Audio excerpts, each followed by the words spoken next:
Hello, my name is Lola, and I'm going to be reacting to Miss Marvel's Episode 1 breakdown, Easter eggs and details you might have missed by new Rockstars.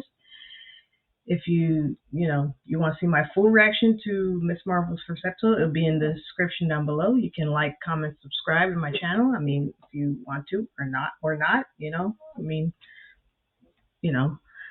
uh, I just, do this for fun. Let's see what Eric Voss has to say. Here we go. Welcome back to New Rockstars. I'm Eric Voss, and this is a breakdown of Miss Marvel.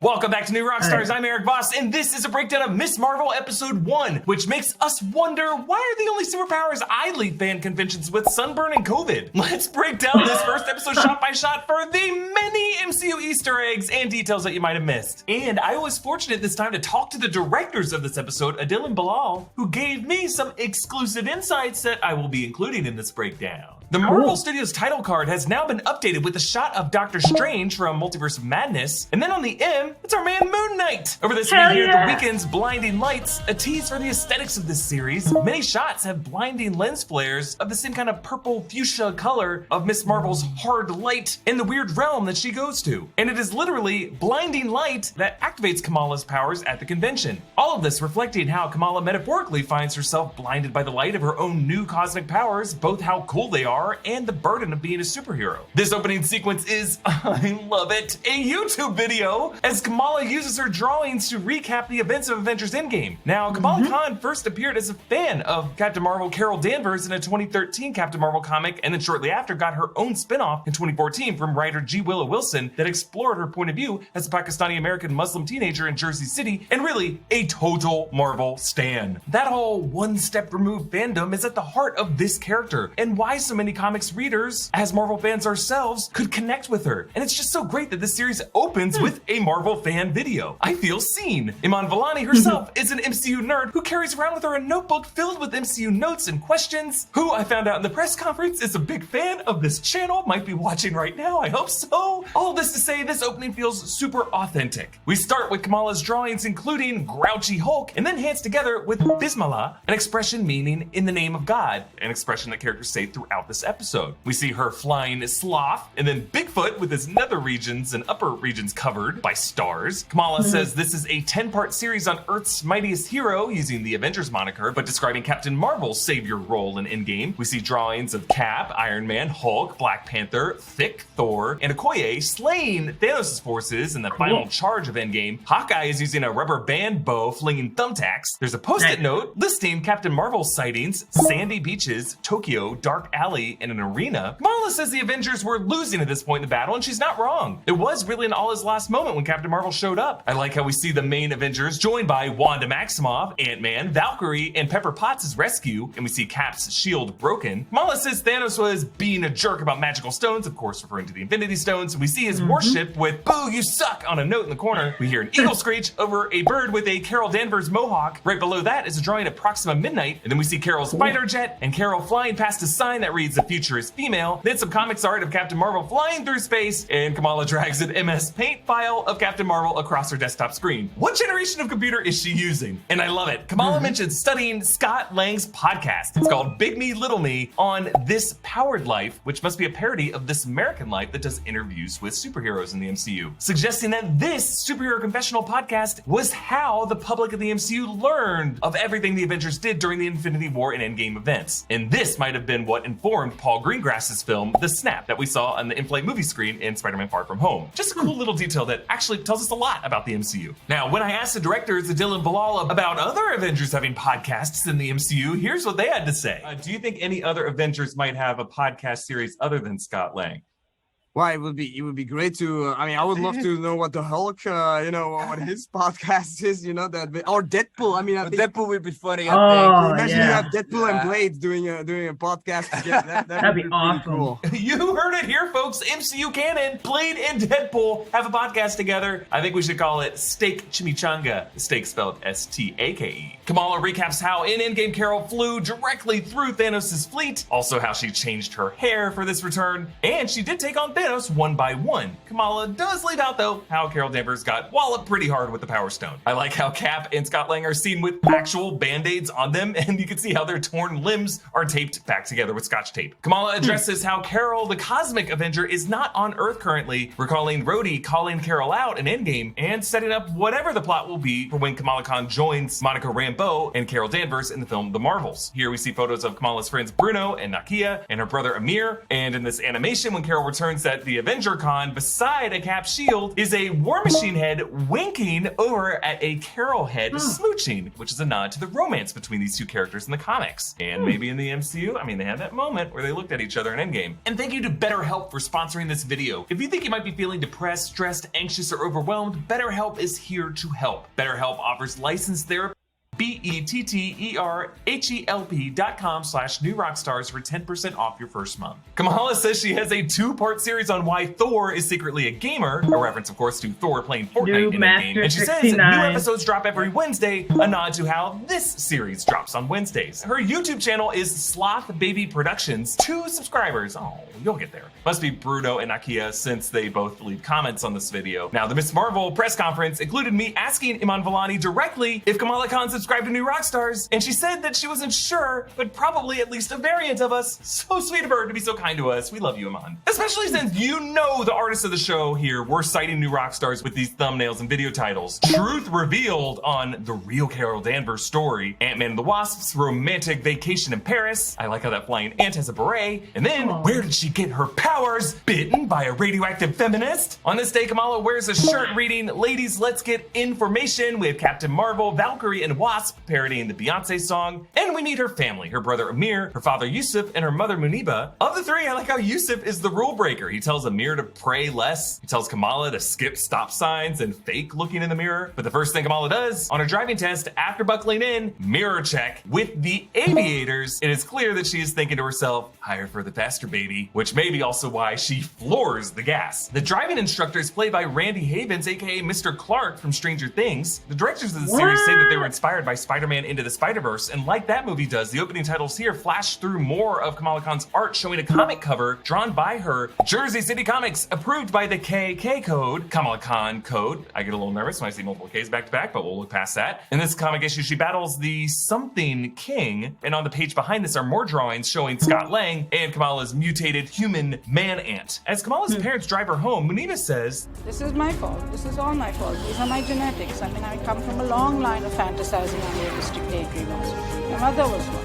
Yeah, little clue here pointing to Kamala and her mother's family history, specifically Muniba's mother, as the source of the powers that Kamala gains. Kamala attends Coles Academic High School, where the founders are all comics writers and artists most crucial to the creation of the Kamala Khan character. Of course, G. Willow Wilson, the Ms. Marvel comics writer I mentioned before, Stephen Wacker, Marvel animated producer behind many of Kamala's comic team-ups, Adrian Alfona, an artist on the first Kamala run, Jamie McKelvey, an artist who helped relaunch Carol Danvers and designed Kamala Khan's first Ms. Marvel outfit, Ian Herring, known for titles like Ms. Marvel and Silk especially, Takeshi Miyazawa, another artist who worked on the Kamala run, Joe Caramanga, a Marvel Comics writer on several titles over the years, and Nico Leon, another artist who worked on the Kamala comics. I love that they get a shout out here. I just, hope that Disney pays them all a little bonus too. We meet Kamala's friends, Bruno Corelli and Nakia Bahadir, and the popular girl of the school, Zoe Zimmer, all of these from this particular run of the comics. Around the school are signs reading, "Dustin for Prez, he is a very good choice." Dustin Berry was the guy who worked in the set department for the show and a number of MCU titles. Kamala meets with guidance counselor Gabe Wilson, I assume named after G. Willow Wilson. GWW is written on his desk organizer. A quick montage of Kamala's mishaps all show flashes of light, the dodgeball hit, the chemistry explosion, the sunlight beaming in on the art teacher. Kamala is blinded by the light at the beginning, setting her up to eventually control and master the light. Mr. Wilson motivates Kamala with the lyrics of Reflection from Mulan. And I'm not gonna lie, high school staff could do worse than just recite Disney lyrics to kids. He says, "I know fantasy's fun, fantasy's really fun, but right now,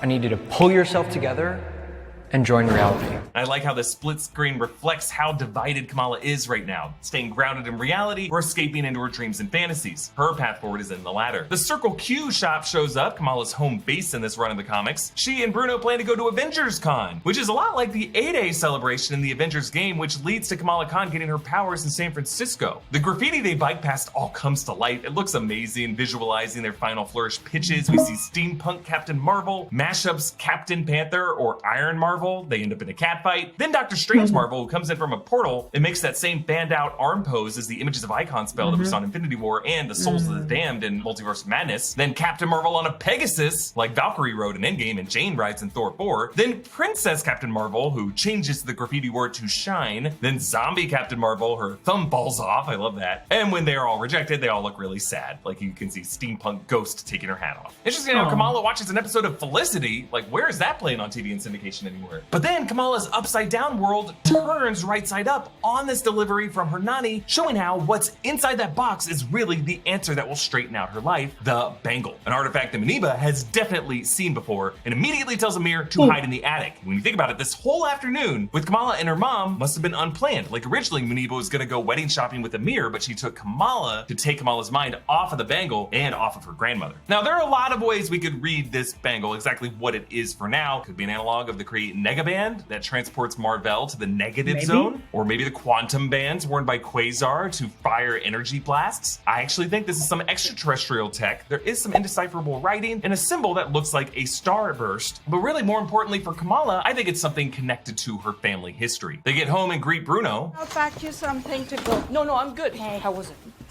Don't mention Belgium or any guy named Rob. Did you ask her about Avenger God? Bruno, there's a spicy one at the bottom for no now, Oh okay? my gosh. How did you do that so fast? Whoa, so I timed it out. Muniba put that to-go bag together in 10 seconds. If it's meant to be just a super mom gag, we don't really see Muniba do this anywhere else. I'm just saying, it could just be a joke for the mom, or the women of this family might have something going on with them. Her parents refuse to let her attend Avenger Con, and Amir checks in on her asking if she's still afraid of the Jinn. Jinns are spirits and demons in Arabic mythology, the term and concept later anglicized as genie. She claims to no longer be afraid of the dark, but she does use a starlight projector thing in her bedroom. Don't worry, Kamala, having a healthy fear of demons is just part of being a true Marvel fan.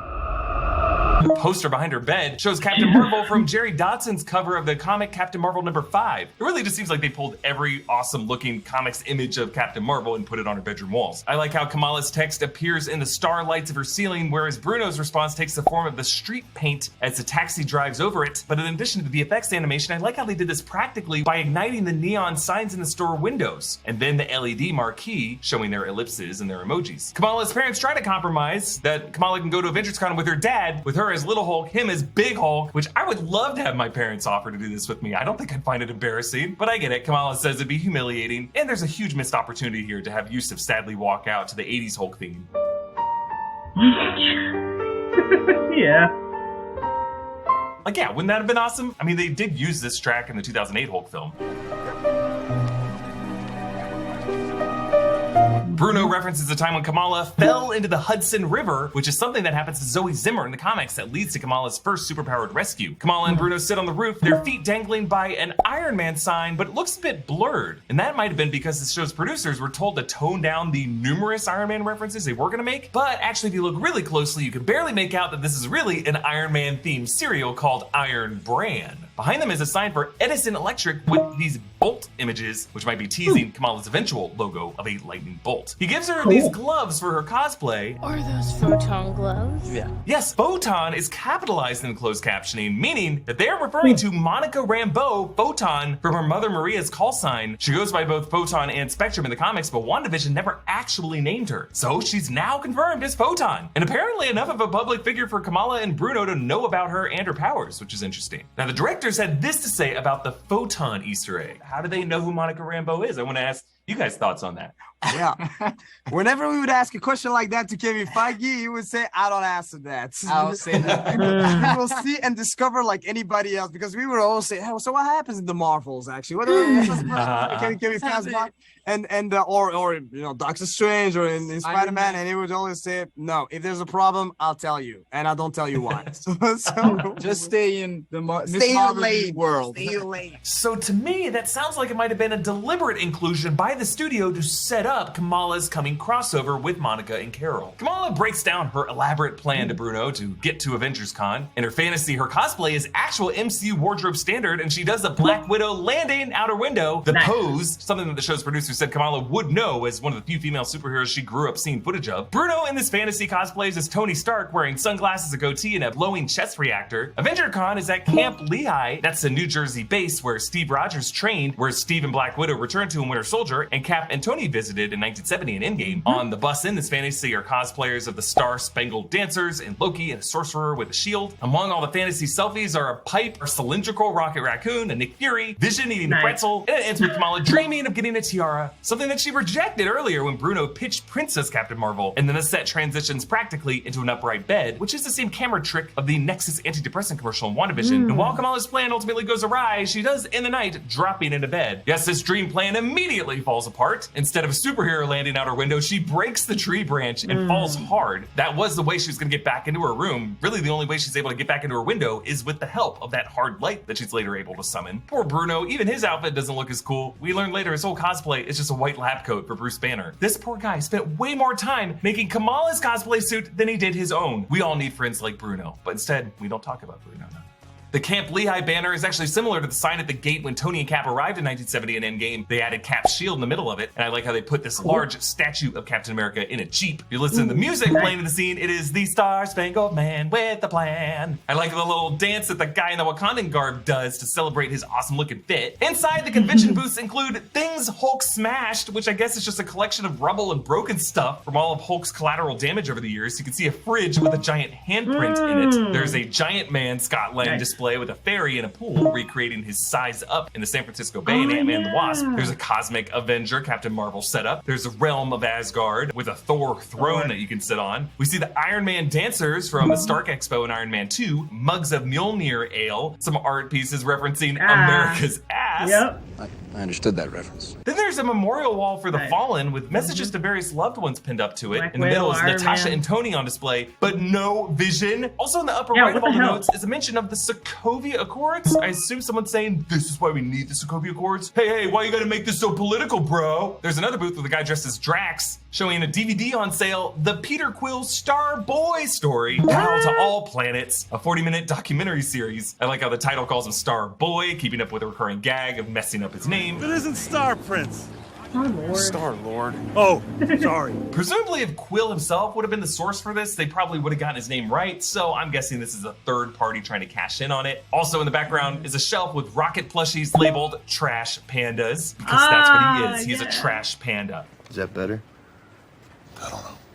It's so much worse. Another guy hands out pamphlets for Avenger tours to New Asgard, which might be part of the tourist attractions that we are now seeing in Thor Love and Thunder footage. Now, here's a fun one. After Kamala leaves the bathroom, there is a cardboard Captain America and a cardboard Iron Man on the left of the frame, which were actually cameos by Sagar Sheikh and Rish Shah, who play Amir and Cameron. Thanks to Sagar, friend of the show, who actually sent me a photo of him and Rish on set. Kamala is able to unlock the bangle by twisting a small circle that turns 4 other cogs, and then it clips on and extends, then coats her body with a layer of cosmic radiation, and then she falls backward into this interesting purple tinted realm filled with shadowy figures, their eyes glowing. Many of them look bald and caped, carrying spears. I don't know, they look a bit like Watchers, a statue of whom appears in Thor 4. Now, if this bangle is based on the Kree negabands, we might be looking at the negative zone, but I think this is going to be more personal to Kamala and her family, her Nani. The purple and fuchsia tones actually remind me a lot of the ancestral plane, which Moon Knight just told us is part of the same MCU Afterlife network as the Egyptian underworld. We could be looking at another spiritual realm that's connected with the ancestors of the Khan women, ancestors who might be extraterrestrial, Kree or Skrull, or Kree experiments on the humans, the Inhumans. Because in the comics, Kamala gets her powers by being enveloped in Terrigen mist, a process called Terrigenesis that creates Inhumans. And in her Terrigen cocoon, she sees the forms of Cap and Iron Man and Captain Marvel and comes out in a form modeled on her idol Carol Danvers, but with stretchy limbs, before she realizes that she could just look like herself. In Marvel lore, the Inhumans are genetic experiments by the Kree, and in the MCU, the Kree Supreme Intelligence uses tech in which its form manifests based on the perceiver's inner desires. So, Kamala's cosmic powers from this bangle may still be Kree or Inhuman in origin, but coming to Kamala by way of her Pakistani grandmother, who maybe could have been an extraterrestrial refugee on Earth with alien technology to harness the power of the cosmos to manifest one's inner desires. In fact, this layer of cosmic radiation wisping around her body could be the MCU's version of Terrigen Mist. I'm just doing my best to theorize how this works. We'll learn more in future episodes. Now, as she takes the stage, light is what triggers her powers to activate the flashing camera. And as she is blinded by the light, she emits a series of crystalline discs, what the show calls hard light, the same colors of the realm she fell into. Now, yes, this is the change from Kamala's powers in the comics, in which she can stretch and embiggen her limbs like Reed Richards can, but the producers have said that they want to better align MCU Kamala with where the MCU currently is. And that seems to be either cosmic radiation of Captain Marvel and Photon and the Kree, or maybe a kind of mystical light inherited from her grandmother. Or really, again, as I think, a mix of the two. One blast of these knocks the Giant Man helmet loose so that this thing boulders through the convention, Rude Goldberging the Avengers boost so that a giant Mjolnir swings right into the zone. Think about it, for Kamala, this is her worst nightmare, something that she did, causing the collapse of every Avenger before her eyes. In the comics, Kamala's first hero moment is saving Zoe and beginning her hand to lift her from the Hudson River. Here, she uses a cosmic extension of her hand and arm to cushion Zoe's fall. Actually, in the closing credits of this episode, you can see an embiggened version of Kamala's hand catching Zoe, as it looks in the comics. The animation on the house as Kamala gets home shows the time as 11:11, which is the time one makes a wish. A nod to Kamala going through a bit of wish fulfillment here. Her mother catches her sneaking back in.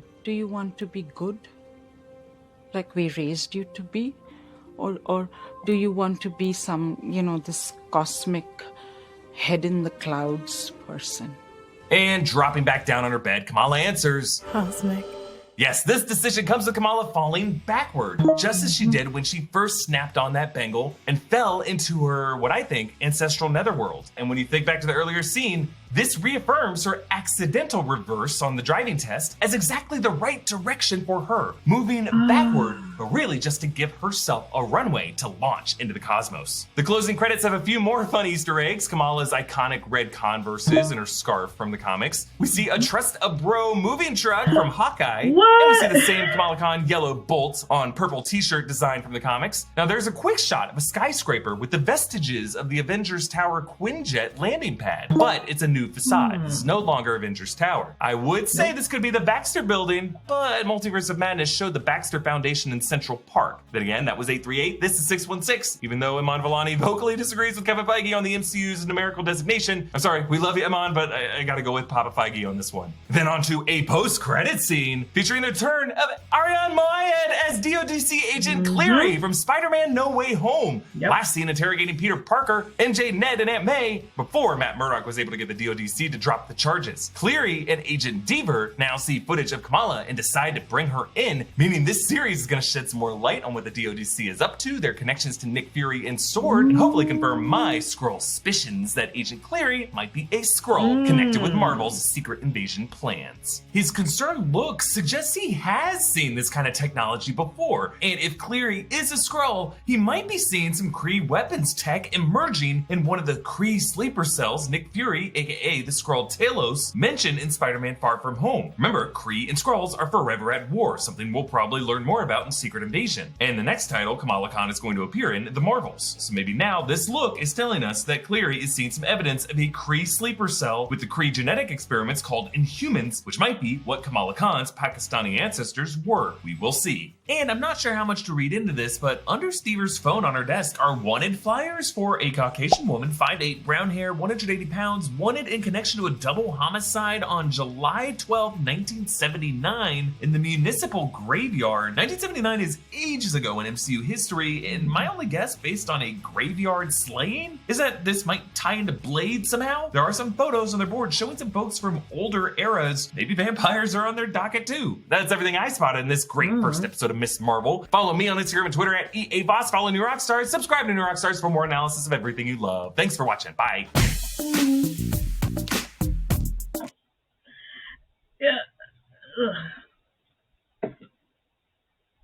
Yeah. By the way, in my reaction, I had cut it off before got to post-credit scene, because I was so used to, the shows like not having a post-credit scene until like the last 1 or 2 episodes, So I was surprised when like this one, it's the first episode and already like, oh, it's got a post-credit scene. I was like, what? What? Anyway, yeah, that'll do for my reaction to Miss Marvel's episode 1 breakdown. Easter eggs and details you might miss by new Rockstars. See y'all in the next one. Bye.